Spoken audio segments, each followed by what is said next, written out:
Hey, what's going on, guys? Welcome to our new series. This is The Real Way. Real stories of real people in a real community working to serve Christ in a real way. And it's only right. My name is Brandon Morrell. I'm the youth minister and director of digital evangelization here. But our pastor, Father Dwayne Davis, is with us today. So, Father, you want to say hi, introduce yourself? Well, it's great to be with us, be with you today, and it's just great to, as we kind of kick off this podcast, and something that we've been desiring to do for some time, and it's great to see that it's going to be happening in a real way. Yeah, so to give y'all context, how it came to be when I got here, I noticed in a few conversations, one of Father's things, he said in a real way.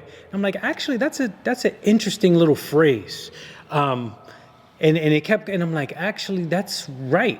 Like, make our faith practical, put it into like real terms, make it like tangible that people can live it. So I don't think that was an intentional thing that you were doing, but it was something I picked up and kind of how we ran with this concept and idea. Yeah, and I didn't know as much that I use the word so often.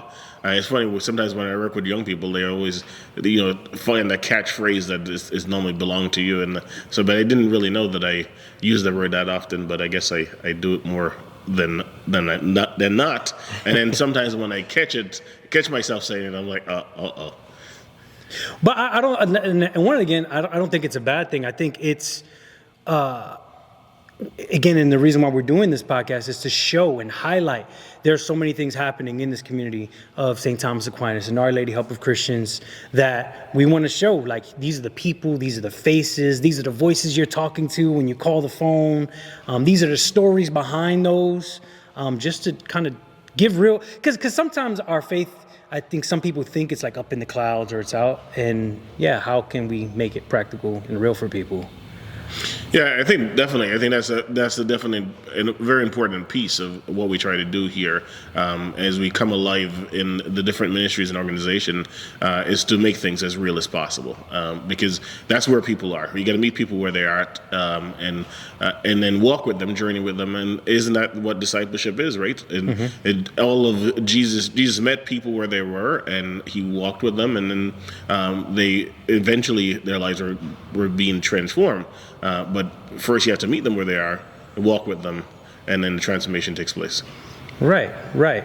And so I think as starting this is giving people context to the podcast as a whole, but I think a lot of people here know your story and getting here, but I think in a brief way, just to give context for maybe the new parishioner or somebody who may be a new person who steps in the future that's like, oh, okay, I want to get to know St. Thomas. In fact, I was talking to someone yesterday and they were like, man, y'all social media presence maybe brought me and like connected me with the parish. So yeah, just a little bit of Father Dwayne. How did that whole start? How did Father Dwayne become a priest? How did Father Dwayne get here and all of that? Okay.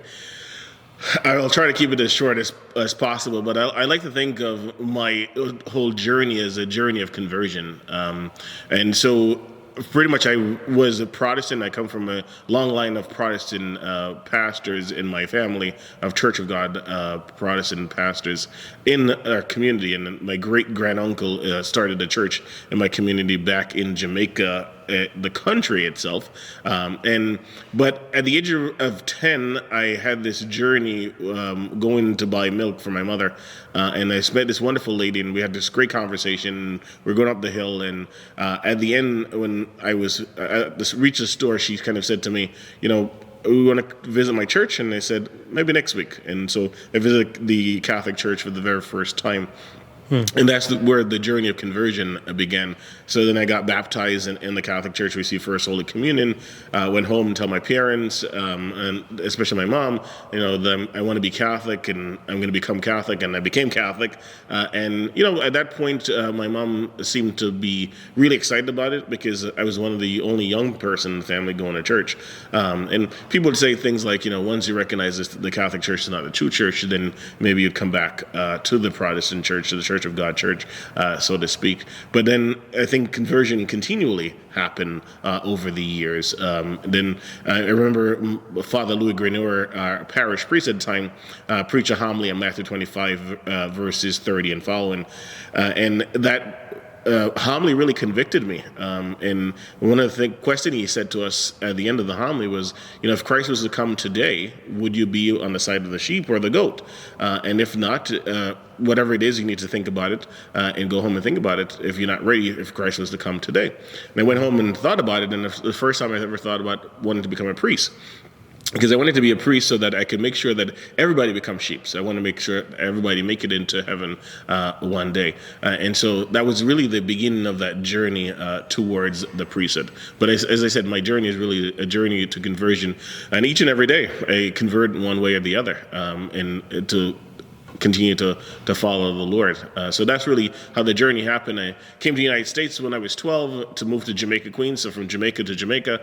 So I lived in Jamaica, Queens. And I really, I guess at the end, towards the end of high school, I was really feeling a pull towards having to give the priesthood thing a try, right? And even my family was not very much for it, but they figured, he'll give it a try. Once he recognizes he can't get married, then he'll leave and probably become a Protestant pastor like anybody else. Like even my father today is a deacon in a Pentecostal church not too far from St. Thomas Aquinas, right on Remsen Street. Right. And so that was the journey there. Obviously, there's the process of seminary. There's not process of all of that. And then what got you here at St. Thomas? Yeah, so, went to seminary, got ordained, and, along the way, of course, seminary, you go to seminary, that doesn't mean you're going to definitely become a priest. And there's been moments, I think, of kind of struggle of whether, is God really calling me towards the priesthood, or should I get married? And so you had those moments of doubts and questions, and but you still kind of journey through it, and because I really felt like the Lord was calling me to that. Of course, in 2013, I got ordained a priest of Jesus Christ. Thanks be to God. And my first assignment was to St. Thomas Aquinas. I did not know about St. Thomas Aquinas. I didn't know where St. Thomas Aquinas was or Flatlands. But as you know, Bishop Damasio was very big on telling you where you're going on the day of ordination on the altar itself. And so that I met my wonderful pastor at the time, Father Monsignor Brown. I met right on the altar. And I found out that I was going to St. Thomas Aquinas here in Flatlands, Brooklyn. And that was really a great joy for me. It was a really great moment as I was going to begin my priesthood and begin the life that the Lord has called me to and to serve. The great thing as I come to St. Thomas Aquinas, Monsignor Brown was truly a mentor and a leader, and he really kind of helped me to learn about the priesthood, but he also gave me the freedom to kind of grow into the priesthood. But one of the things he always said to me, he's going to be mentoring me for one day I'll be a pastor. And unfortunately, that day came very quickly for me. It was only really 3 years into the priesthood when Monsignor first got sick, and then led to him dying. And he was very young at the time as well. So, it led to he died, and the bishop asked me to kind of take over the parish and become the administrator, and then the pastor, and which has been a really great joy for me. It's a great joy to work with the people of God here at St. Thomas Aquinas and Our Lady Help of Christians. One of the things that I love the most about St. Thomas Aquinas especially is the diversity, how diverse we are. Everybody's here. It's a melting pot in a very real way, and as I look out to the people in the congregation every day, and everybody we come together so well as we do different things. For instance, or a big feast day, we celebrate an international day, and the different food and the clothing and the culture, all of that kind of comes together. And for me, that's one of the great joys of our parish community, because even though we're from so many different places, we speak one language, of course, English. That's their main language that we speak in the parish community. But all of us come together at the table. Right. And I think that's the beauty of our Catholic faith. That's the beauty of Christianity, that like Christ came for everybody. And you see a little bit of that here. Yeah. So I think, over the weeks, people will get to know people, but maybe if you can list off some of the ministries and some of the things, and I don't know, maybe we don't have a list in front of us because there's so many. If we miss one, my bad, just comment it. And obviously you guys will see them in the subsequent episodes to follow. So yeah, if you can let people kind of get insights of what's going on here. Yeah, I'm always afraid to begin to list names or places or things because I always afraid to forget somebody. But one of the things about even our parish, both of St. Thomas Aquinas and Our Lady Help of Christians, is that there's so many ministries and so many things to be involved in, and there's something here for everyone. And we intentionally did that because there was points throughout the last 12 years where we find that maybe there's somebody's missing, and we always try to go and figure out who's missing from the table and who should be at the table, and we invite them to come and be a part of the table. An example of that would be the senior group here at St. Thomas Aquinas. We didn't have a senior group. We used to do a lot of great things for, and we still do a lot of great things for, like our young people. And there was not really a senior group to honor and thank the wisdom group of our parish. And in the last 2 years or so, we've been really working hard to build in that. And Father Alex kind of leads that ministry. Here at St. Thomas, we have so many events, and so we have an events team that we put together to kind of help to coordinate some of the different events that are taking place in our parish. Mayor Cassandra Odenad kind of leads that ministry, as well as she's a DRE and a couple other things that she does, a couple of different hats she wears. As you know, in most ministries and most churches anyway, it's to 10% that runs most of it, right? The 10% are the ones that are volunteering and being a part of that. So there's a lot of people that are maybe overlapping in different ways. We have electors and Marie Lingon that takes care of that, and our ushers with TJ and Ministry of Hospitality with TJ and Joe Pasqua, who kind of leads that as well. But there's so many ministries and so many things to be involved in. I know, like a Lady Help of Christians, we do have a friendship club that gets together, and Elliot kind of leads our friendship club, and we have a food pantry over there with Mary Dory kind of helped work that out, and Letty and Ellie is a part of that. We have a fame. There's so many wonderful things that are happening in our parish community, and as I tell the people, especially those in RCIA, I always tell them that we want them to get involved in a ministry in our church. Now, for RCIA and for a confirmation program, one of the requirements is that they get involved in something in the church, because the reality is we know that if they don't get involved in ministry and don't get involved in the church, then they don't really have an anchor in the parish. Then after confirmation or after RCIA, they're gone.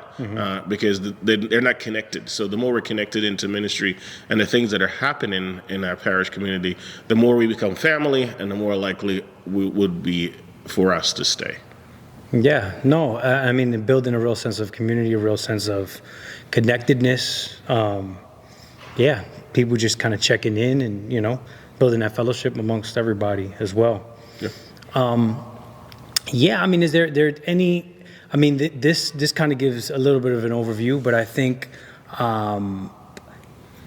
just things that you think are important for the parishioners as they try to make their faith practical in their day-to-day lives, right? Like, obviously, we offer the sacraments, and we offer, all of those things. And then we offer these times where people are able to gather outside, whether that been, like you said, with the seniors or youth or young adults. But is there something that you think on a day-to-day people can do and practice their faith in a real way? Well, I think, first of all, in a day-to-day basis, just being in communion and having some connection with our Lord and through prayer, right?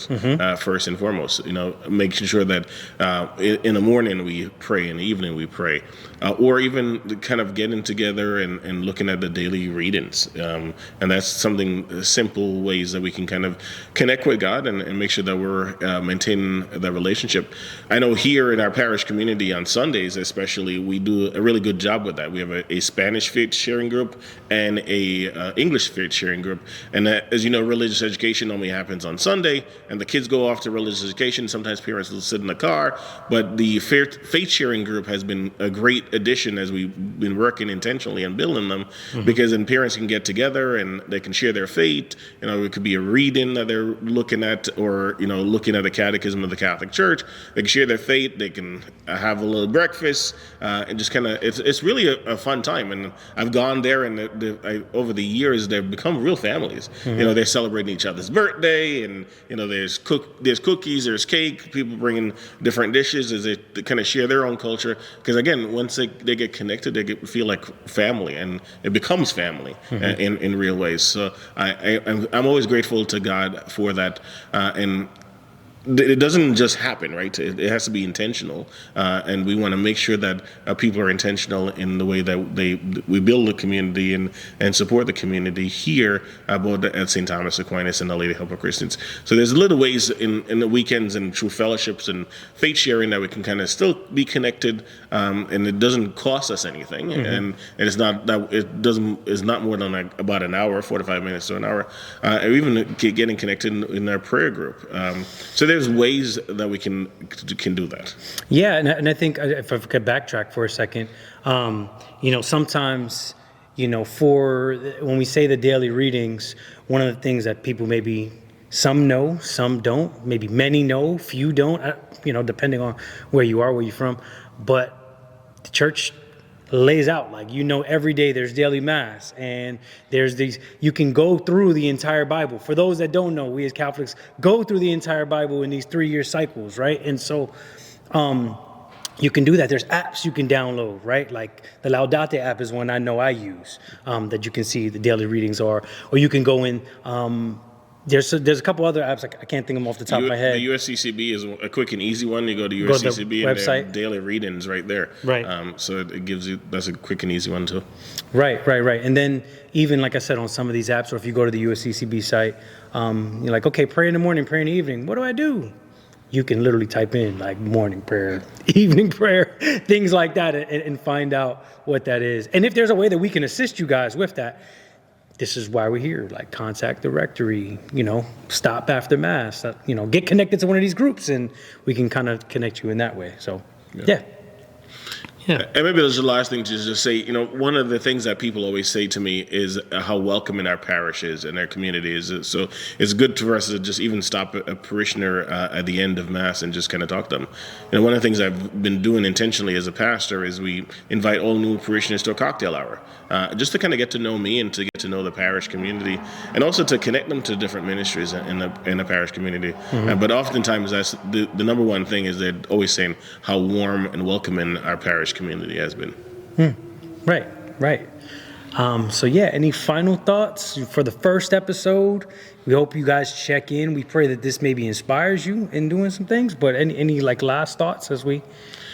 Nothing more than just to say, welcome to our parish community, and for those who have been here for a long time, thank you for your continual work in ministry. Thank you for all that you do for our parish community, because our parish community would not be what it is without each and every person that's here in our parish community, and each and every one of us that give of our time, talent, and our treasure. But we hope that this will be a blessing, but also a way to just connect each of us to different people, because oftentimes we sit in the same pews and we come to the same mass, and sometimes we're not always as connected to those people that are right around us, and so this is a great way to do that. And one little tidbit is for confirmation. We did a senior confirmation last year, which we selected several seniors in the parish to shadow a confirmation student. And one of the things we began to learn as I watching the faces as they're telling their stories and telling the stories of the different seniors in the parish, people are beginning to write names down and making the connection. Oh, that person normally is at the 8 o'clock mass, or that person is normally at the 11:30 mass, and you see even connection forming that way, and hearing their story and begin to really come to really recognize them as real people. Right. Yeah, the humanity in that, I think that's big in itself too. But thank you guys for watching. First one. I know there will be there's probably a lot of questions you already have. And like I said, feel free to connect with, ourselves, anyone in the parish, call the rectory, and all of those things. And be excited. Look out as you get to know the various people from those ministries and get to know a little bit of their stories and how they serve Christ in a real way, how you can serve Christ in a real way. And yeah, thank you guys. God bless. Bye.